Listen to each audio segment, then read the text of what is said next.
Welcome to Health IQ, a podcast from the Clay County Health Council. In this podcast, we are exploring a variety of health topics that affect our community and probably yours too.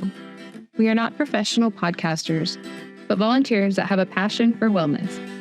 We will share practical ideas and resources for people with limited access to services. And we have some fun tips to help you and your family stay healthy and well. Increase your health IQ as you listen to our members as they talk and share with experts and others about the health matters that matter to you. Health IQ, Episode 3, From Shadows to Sunshine, Navigating S.A.D. Thank you for joining us today as we examine a topic that affects many people this time of year, seasonal affective disorder, also known as S.A.D. On the podcast today, we have myself, Brenda Bishop, Patricia Crook, a licensed mental health professional that has some expertise in combating S.A.D., and Bobby Hockaday is stepping away from the camera to join us to share about his memory of S.A.D. Our film crew is the one and only Joyce Runyon, who is doing it all. So, thank you, Joyce. So I thought I'd turn it over and let Bobby start with a little bit of his personal experience. Oh, yes. So since I lived for at least 2 or 3 years in Oregon, that area is, the environment is vastly different. Well, not completely different, but at least on the west side, in Portland, that area, very foggy and raining at certain points and lots of trees. You don't get as much sunlight. So it was kind of a self-diagnosis that what I was going through was S.A.D. during those seasons, versus New Mexico, which has almost 360 some odd days of sunlight. So then it was, among other aspects, and I needed to return back to New Mexico to kind of get over it, I think, aside from some other personal situations that were. So what were some of the overriding symptoms that you saw during that time of the year? Definitely lower mood, less productivity, less energy. Did you have any difficulty with thoughts or motivation? Like, was it hard to get out of bed, that type of thing? A bit, yeah. Yeah. Okay. How about like changes in your sleep pattern or changes in appetite? There was that, I think. As I said, it was other fluctuations of my living arrangements where I definitely had trouble sleeping, or it was the circadian rhythm was off. Yep. Oh yeah. Well, that does. It could have been, basically, it's your body's way of telling you that you don't have enough serotonin. And as a result, in the brain, we kind of have, I don't know if y'all ever heard of Dr. Daniel Siegel. He has this wonderful hand model of the brain. I explain it to everybody. But think of this as your brain. You got your frontal cortex, your core.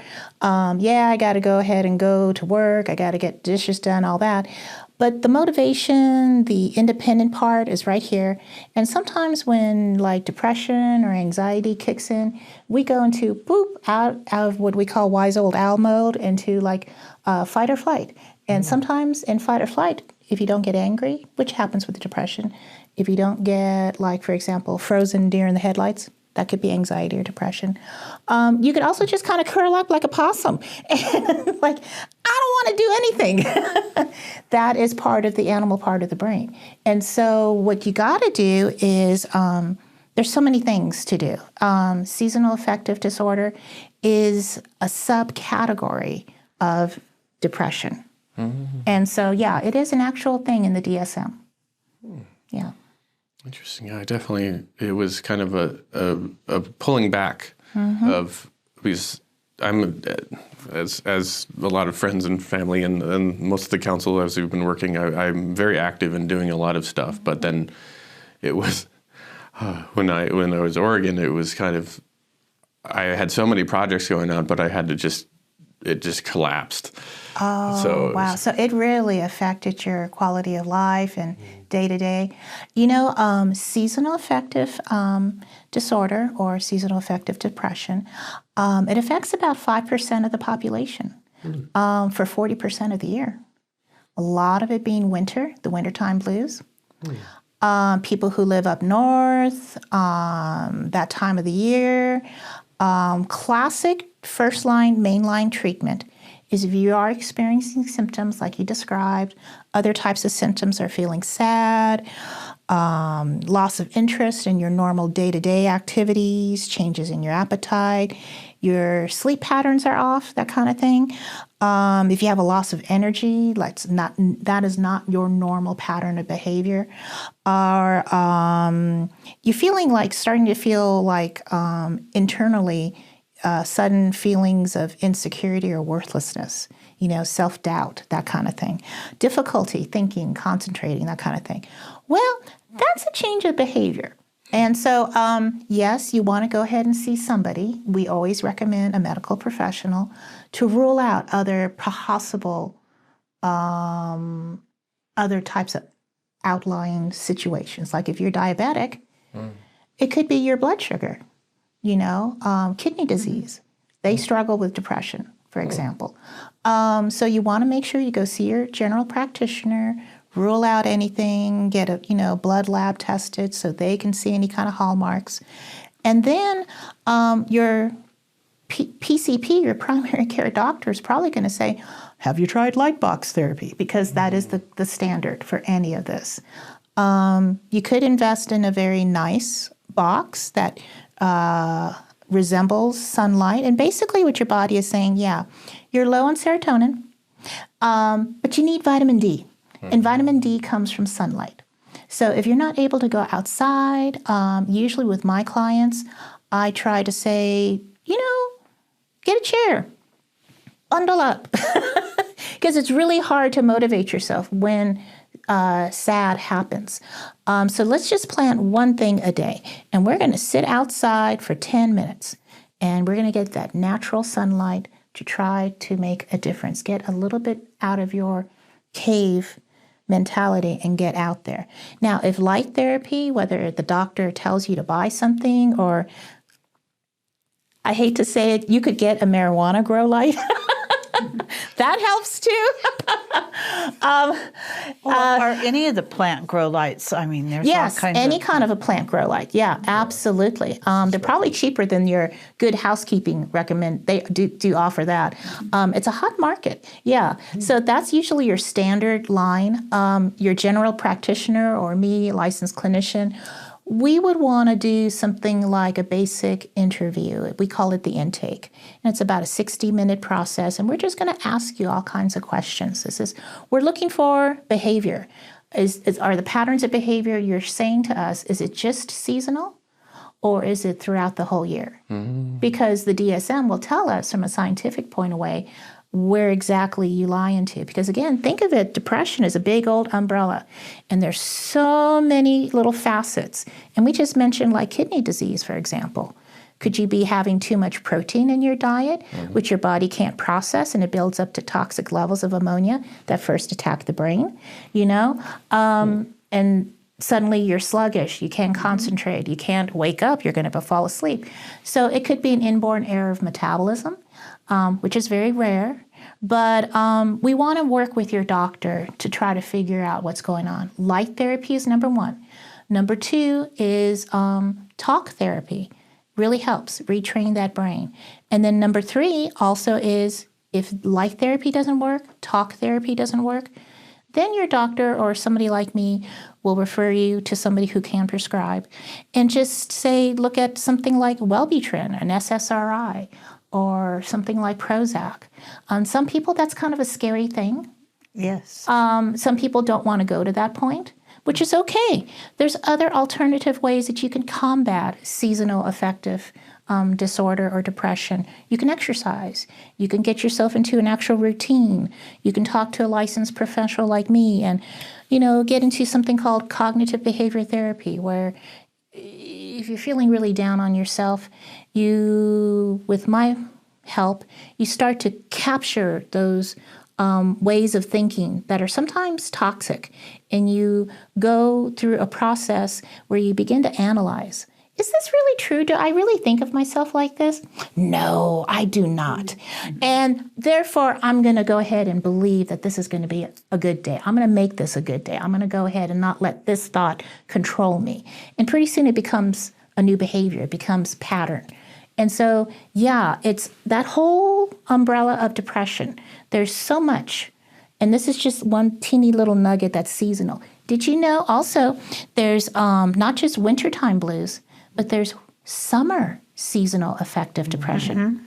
There are some people, because of their health or their illness, the heat will trigger, they can't go out. It'll cause some kind of a medical crisis. So therefore, they have to stay inside because the heat, it's too much. And so a lot of people, particularly in the Southwest and in the South, again, you're dealing with only a very small percentage of the population, but they will go through a seasonal type of depression. So, yeah. Is this why certain places such as Spain, they started doing the siestas? Yeah, well, that's cultural, and it does help. But it's like, it does help because so there is something to the whole idea of breaking down a big busy day into a manageable task. That really helps something like anxiety, but also if you are dealing with depression, a lot of times just even being motivated to do the dishes in the sink are just taking care of the bills. It's overwhelming. So like in Spain, the culture says, okay, we're going to divide up the day like this, and the whole day, siesta, relax, chill. Then in the evening, we'll do whatever we can do. So whether it's cultural, or you work with a licensed clinician, or you have a loved one or a family member who can help you during the wintertime. Hey, come on, let's go take a walk around the block. Come on, let's go. Or, you know what, let's go horseback riding, or something that'll get you out of your cave. But the key is the motivation. Are you willing to work on it? If you're willing to work on it, great. If you're not willing to work on it, then that's where you kind of see somebody like me, a licensed clinical person, because there could be something else beyond seasonal affective depression. And we would want to help you if you want help. That is definitely good. So, Bobby talked about moving back down to New Mexico, where we have sun most of the time. But I still feel that people suffer even down in sunny climates during the winter or the summer, as you said, from S.A.D. Oh, yeah. So it is something that happens in our community as it does. well. At the change of weather, you will find it's hard. Also keep in mind that there's other factors with this, particularly in the Southwest. It could be S.A.D. It could be something biochemical. But it also, depending on the age level, what if you have somebody who's retired, who's age 65 or older, and from a gerontology point of view, the human body does naturally isolate themselves. They do become a little bit more reclusive. They don't want to go out and do things. So you might be looking at your auntie or your grandma and thinking, oh my God, they could be depressed. Well, it could be that, which does happen as part of that whole gerontology thing. But also it could be just the fact that being social can be very overwhelming for them at that age. And so again, you would have to have a plan in place, a routine, just like having good sleep habits, having good exercise, good diet. You got to begin tackling, if you have a really good foundation of daily living, daily activities, and loved ones who can be a really good support for you, then yes, you can manage seasonal affective depression, yes. So what you said sort of reminded me of a lot of times when I was planning workshops, I'd always make sure I had a day workshop for our elderly, because a lot of them don't like to drive in the night. Oh, daylight savings time, yeah. And so when time changes and our days are so short, like now, those evenings just drag on and on and on. So I could see how people start feeling isolated and oh yes, yeah, a little down when they're home by themselves for long hours at night. And picking up on the routine item, there was a Marine commander who gave a speech at one of the things, and he said simply, if you want to change the world, make your bed. So it's the beginning of the day. It's you just make your bed at the very beginning, and it domino effect. Yes. And that is all part of from a client-centered focus on not just psychology, because psychology is really the study of behavior. But what you just said is spot on.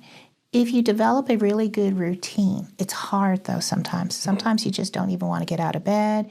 You don't even want to even answer the phone. But if you can get up and do at least one thing, that one thing leads to another. And then pretty soon, whether you get the light box therapy or your general practitioner prescribes you, vitamin D because maybe perhaps you have anemia. That could be another factor for depression. So you begin doing these healthy habits. It will train your brain for positive change. And so the next year when the winter time comes, you have a plan in place.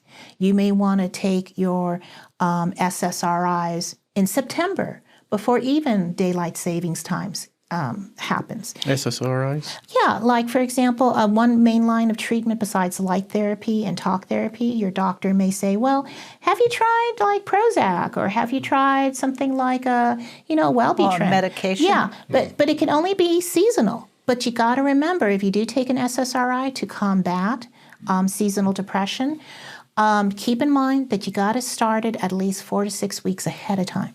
Oh, wow. Yeah, because it takes time for the serotonin to build up in your body. Okay. So you may not even realize you're going to have it. And then, so by the time you get your medication, it could take weeks before. That was also curiosity is maybe as you said the vitamin D thing. Usually the impulse is to go outside and get that. However, I did notice that in certain milks they have vitamin. Does the vitamin D milk help at all? I mean, it's not a silver bullet. I know that phrase is overused, but is that something that can help? It can help. It can help young babies. Vitamin D helps develop good bone growth, but honestly, with all the supplements you can buy, gummies or chewables or whatever, nothing really replaces good old-fashioned sunlight. There's just something about the sun. If you're sitting outdoors or you're outside, light box therapy can help. Hopefully you have a habit like crochet or, watching sports as you're under the light box. There's got to be an action or a behavior as you get that natural sunlight. I don't know why. I've been a lay counselor since the 1990s. I'm now a licensed clinical therapist. But I got to say, whether it's anecdotal or an actual client, there is something about the warmth of the sunlight and the behavior and the activity that the person does that really helps. It's very soothing. Some people, it's restorative. Some people, some people are very faith-based and they do their meditations outside. Some people are very kinesthetic and they got to walk, out in the sunlight to help them feel better, to get that peace. But yeah, there is something about that natural vitamin D. Well, and I don't think it's even more than the vitamin D. It's the fresh air, the getting you out of a stale environment into something that maybe, or for me anyway, when it's been cold and we don't open the doors, and then as soon as we have a warm day, it's like, oh, I got to open my doors and let some fresh air into my home. Why else do you think we do spring cleaning at the end of winter? I mean, there's something very healing about opening up those windows, scrubbing the floors, bringing out the old and getting in the new, and oh man, it just feels good, Right. So it's healthy.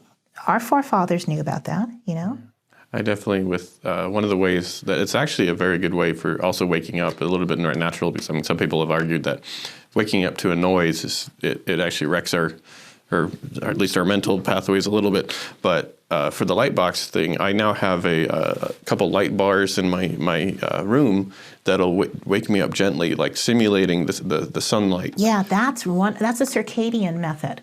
And that actually is really good. It's amazing what technology can do. But yeah, young babies, for example, that's really good in a young infant baby's room to gently wake them up, particularly if the baby has difficulty, maybe, getting started, or they're a little grumpy.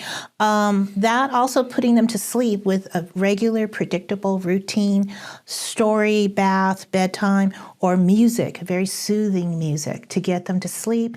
A good sleep hygiene routine and a good wake-up routine. That's really important. And what you just mentioned from a circadian point of view, that's excellent. And I know my sister, while she was in Germany, they invested in one of those lamps that does that, because they have really short days during the times. But that's also the side benefit of that is they're really good at board games. Yes, they are. They can certainly outlast the winter, and man, that's a whole study in itself. Maybe, yeah. Mm-hmm. And we just mentioned the spring cleaning, and they have certain time frames where they really do open up all the windows and all the things and let it all out. I mean, we, due to the recent pandemic situation, that we've now gotten really into air purifiers, so the indoor is really good, but usually it's still, you have to be very careful about the indoor pollution. Yeah. But it's still getting out there is great. But also from, I'll say a little factoid, Norway, Sweden, Denmark, all of those countries also practice early developmental education, whether it's preschool, kindergarten. It's all outdoors, and even in the snow. These kids are expected to play and have a good time. So that whole, again, culture embraces whatever situation you're in, you make it purposeful. And so for those countries, that's a great way to combat SAD, outdoor activities. Yes. Well, this has just been absolutely fascinating. And one thing you mentioned that really brought this quote to mind from St. Francis of Assisi is, start by doing what's necessary, then do what is possible, and suddenly you're doing the impossible. And we can apply that to so many things in our life, but definitely this SAD, where you're talking about getting up and just brushing your teeth. Yes. Or one small thing that you do and that leads to the next. I know for some people suffering from depression, even getting into the shower is a challenge, but once they do, they can move on to another thing. And you're building resiliency. You're teaching people that they can overcome. Now, I will say this as a final thought. If in cases of very severe depression, or you feel you have struggling with thoughts of hurting yourself, hurting others, suicide, if your depression, your symptomology is severe, you feel like you're having thoughts of harming yourself, please go to your closest emergency room. For us, that's Trigg Hospital here in Tucumcari. There are people, actual professionals in the community who take shifts.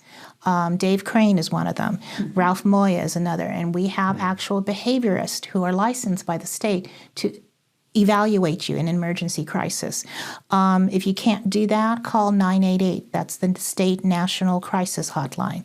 The National Suicidal Prevention Lifeline is 1-800-273-TALK.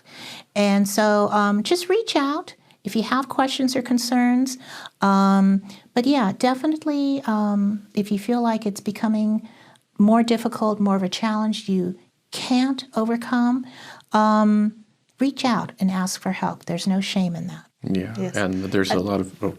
Go ahead. There's a couple, nice thing, another side effect of the pandemic was the more apps that are accessible for these things, such as Headspace, Intellect, and another one. But one of the phrases within there was that it was said of battling some other addictive or depressionary items is that talking with therapists such as yourself and through the apps and everything, it helps you have a mental kung fu against yourself, because absolutely your phrase of inner demons are those intrusive thoughts and those other, as you say, suicidal items. Yes. But if you have something to disarm or disable those to counter them, I mean, the one thing in my mind is whenever I'm down into those thoughts is that there's always almost always a wry, humorous thought that triggers the thing back. So, yeah.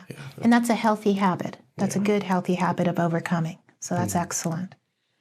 I just wanted to reemphasize the 988 number. Yes. It is a fantastic resource. I think it's nationwide, actually. Yes, it is. And you don't have to remember that long number Yeah. because it's very similar to 911, and they are professional people on the other end to help you. So and what was the number? 988. So 988. be sure you call 988 if you are needing some help from depression. So we want to thank you all for joining us today for this fascinating discussion about S.A.D, seasonal affective disorder. And make sure you come back next time as we sort of pick up on that spring cleaning idea.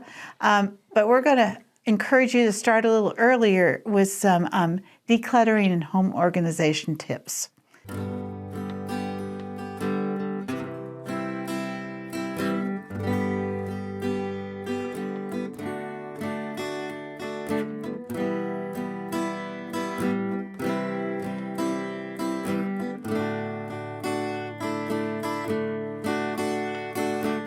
This podcast was made possible by a New Mexico Department of Health Better Together grant. Thank you for joining us today. If you have ideas for future podcast topics, be sure to reach out to us at healthiqpodcast@gmail.com. Additional information about today's topic will be on the Health IQ blog located on the Quay County Health Council's website at www.qchealthcouncil.org. Be sure to follow the Quay County Health Council on YouTube, Facebook, and Instagram at Quay County Health. This podcast was created solely for educational and entertainment purposes. It is not intended as a substitute for advice from a healthcare or mental health professional.